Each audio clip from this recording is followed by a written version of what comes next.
अखिल भूमंडलीय सर्व शिरोमणि मुनि समाज के संस्थापक आदि मुनीश्वर योगेश्वर सदगुरुदेव शिव मुनि महाराज की जय। उपस्थित मुनि वृंद, साधु सज्जन वृंद, संत वृंद, साधक वृंद, आध्यात्म ज्ञान के जिज्ञासु और प्रेमियों, सभी श्रोता वृंद, आप सबको मेरा कोटिशः नमन, सप्रेम जय जीव। तो आध्यात्मिक चर्चा चल रही है और हम लोग सदगुरुदेव शिव मुनि महाराज रचित ग्रंथ सत्य सुंदर और स्वतंत्र विचार पर चर्चा कर रहे हैं। अध्याय 4 पर चर्चा हो रही है और शीर्षक दिए हैं गुरुदेव स्वतंत्र विचार का महत्व, है ना। इसी पर पढ़ रहे थे तो आ गया एक चौपाई गोस्वामी जी का लिखा हुआ, है ना। शूद्र गंवार ढोल पशु नारी ये सब ताड़न के अधिकारी। तो इस पर हम अपना स्वतंत्र विचार रख रहे हैं, दे रहे थे कल से, है ना। मेरे विचारों में पहले से ही है ना। 1-2 बार तो कई बार हम बोल भी चुके हैं, लेकिन ये अभी इसमें जा रहा है पहली बार, है ना। तो शूद्र के विषय में तो मालूम हो गया कि इस बालक को कहते हैं। अब उस पर अनुमान करके प्यार से, स्नेह से, सत्कार से उसको हम लोग समझाते हैं ना।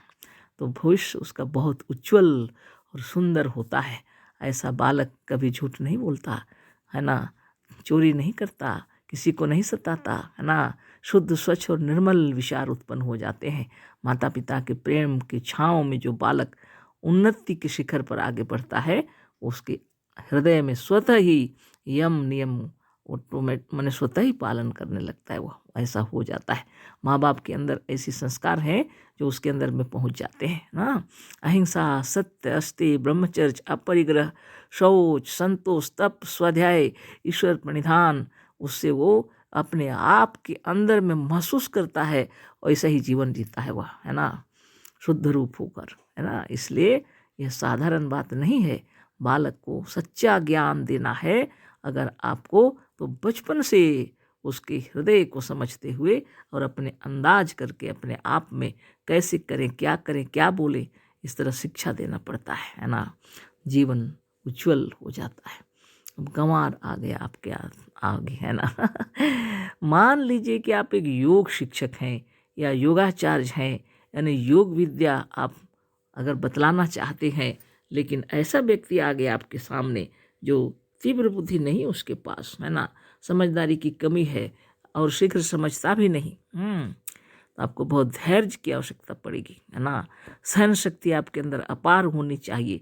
ऐसा मालूम पड़ता है कि इस गंवार को शिक्षा देना तो दूर की बात, आप स्वयं ही महान से महान होते चले जाएंगे, है ना, इसको शिक्षा देते हुए। तो एक गंवार व्यक्ति को भी, साधारण बुद्धि वाले व्यक्ति को भी अगर आप आत्मज्ञान देना चाहते हैं, तो उसके हृदय के स्पंदन को समझना पड़ेगा, है ना, उसके विचारों को समझना पड़ेगा, तब उसको आगे बढ़ाना है ना।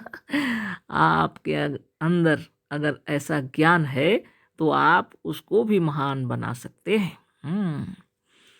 धैर्यशील, सहन शक्ति, है ना, और आपके अंदर की वाणी, विचार, व्यवहार उसको उच्च कोटि पर पहुंचा सकते हैं, है ना। वास्तव में गुरुजन वास्तव में पारसमणि होते हैं, है ना। उनके अंदर अगर ऐसी खूबी हो तो गंवार को भी शुद्ध, निर्मल और निरामय बना देंगे, है ना। उसके अंदर भी ब्रह्म ज्ञान उदित हो जाएगा और वह गंवार रहेगा, सुजान हो जाएगा, पंडित हो जाएगा, है ना। चक्रभेदन साधन, प्रणव, प्राणायाम, शुभ भावना, ये सब करते करते उसका हृदय शुद्ध निर्मल हो जाएगा। उसके बुद्धि कोश भी निर्मल हो जाएंगे। जो कोष्ठक बंद थे वो खुल जाएंगे, है ना। वो तेजस्वी होकर के निखर उठेगा। इसलिए ऐसी बात है यार। अब ढोल वाली बात आ गई, है ना। आप सभी को पता है, आप और हम अगर ढोल बजाने नहीं जानते हैं तो उसको हम बजा नहीं सकेंगे। उसकी भी एक कला होती है। आरंभ में जिसने इसको बनाया, सोचा, विचारा, वो तो महान थे ही, है ना। आज भी जितने कलाकार लोग हैं ढोल को बहुत तरीके से बजाते हैं। गांव में, देहात में, जंगल झाड़, पहाड़ पर्वत में ढोल नगाड़ा होते हैं। शहरों में बैंड बाजा होते हैं, डुगी तबला होते हैं, है ना। लेकिन इसके जो कलाकार हैं उतने सुंदर ताल से उसको बजाते हैं, मनोहारी हो जाता है वह। हृदय स्पर्शी आवाज हो जाती है ना, और उस ताल पर लोग नाचने लगते हैं। साधारण बात नहीं है ना। तो इसके लिए भी हृदय को वैसा ही बनाना पड़ता है। आवाज कैसे आ रही है, कैसे ठोकना चाहिए, कैसे करना होगा, जो इसकी आवाज़ ऐसी आए जो ताल और सुर सब एक बराबर हो जाए। ये भी साधारण बात नहीं है।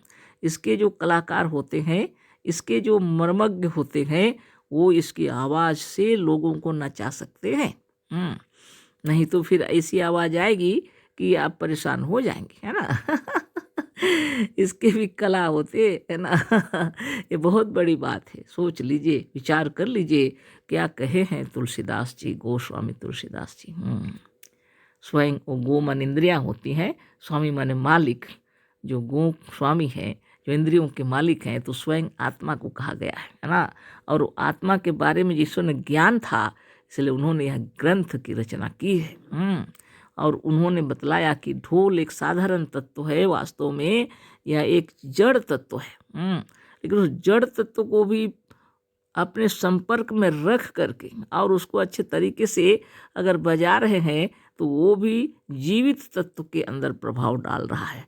प्राणी यानी मनुष्य आत्मा के अंदर में आनंद बिखेर रहा है। बहुत बड़ी बात है। और पशु की बात आ गई अब, है ना।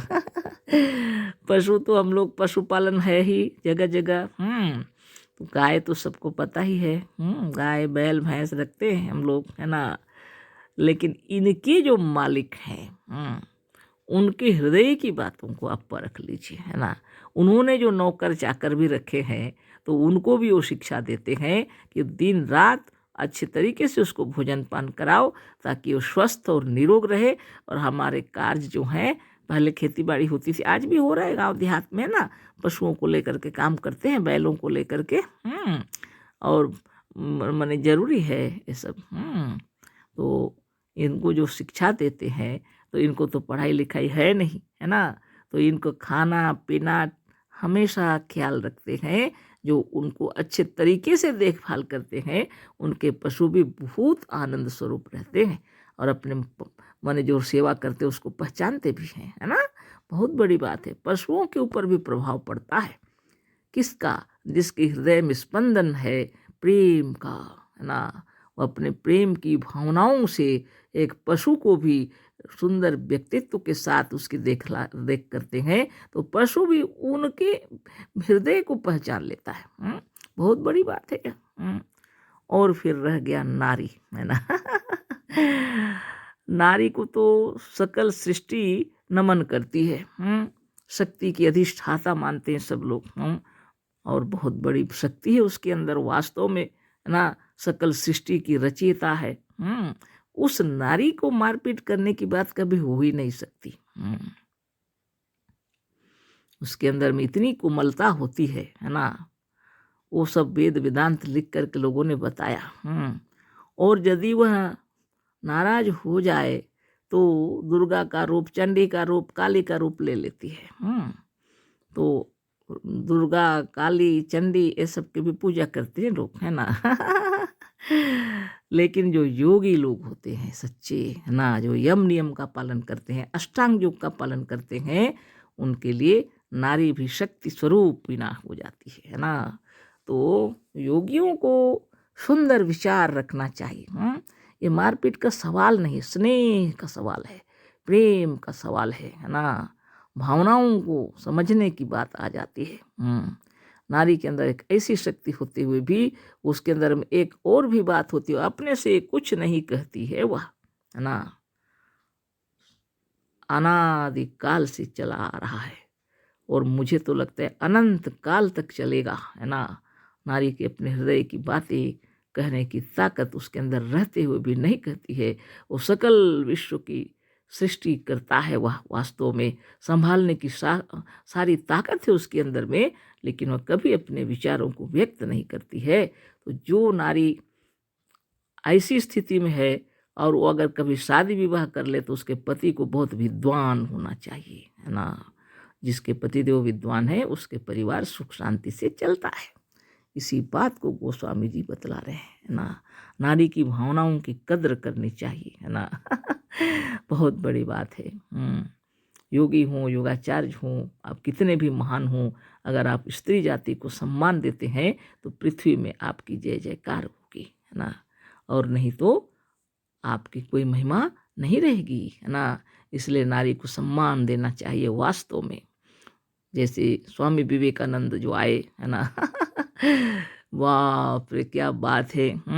सब अपने आंचल बिछा दे रहे थे, है ना, यहाँ से चल करके आए बोल करके। कितनी बड़ी बात है। जिनको नारी जगत उनको सम्मान दे रही थी, उनके चरित्र को, उनकी चरित्र की महिमा की जय जयकार हो रही थी। इसलिए विवेकानंद साधारण नहीं थे, है ना। जिन्होंने अपने को जीत लिया है, काम क्रोध लोभ मोह आलस और प्रमाद को जिसने जीत लिया है, वह इस विश्व में सर्वश्रेष्ठ होते हैं, जो नारी को सम्मान देते हैं। ऐसी बात है। और ये भावनाओं के बगैर चलता नहीं है। ये सब अनुमान करके, हृदय में विचार करके अपने व्यवहारों को शुद्ध रूप में लेना पड़ता है। इसलिए यह साधारण चौपाई नहीं है। शूद्र गंवार ढोल पशु नारी ये सब ताड़न के अधिकारी है ना। बिना अनुमान किए और इन पर विजयी नहीं हो सकते, है ना। तो आज ये हो गया पूरा, अपना विचार मैंने दे दिया, आप विचार कीजिए, है ना। सदगुरुदेव शिव मुनि महाराज की जय। और बहुत खूबसूरत यह चौपाई है और सकल विश्व में इसी का कार्य चल रहा है। सदगुरुदेव शिव मुनि महाराज की जय। सकल श्रोता वृंद आप सबको मेरा कोटि से नमन, सप्रेम जय जीव, अशेष धन्यवाद।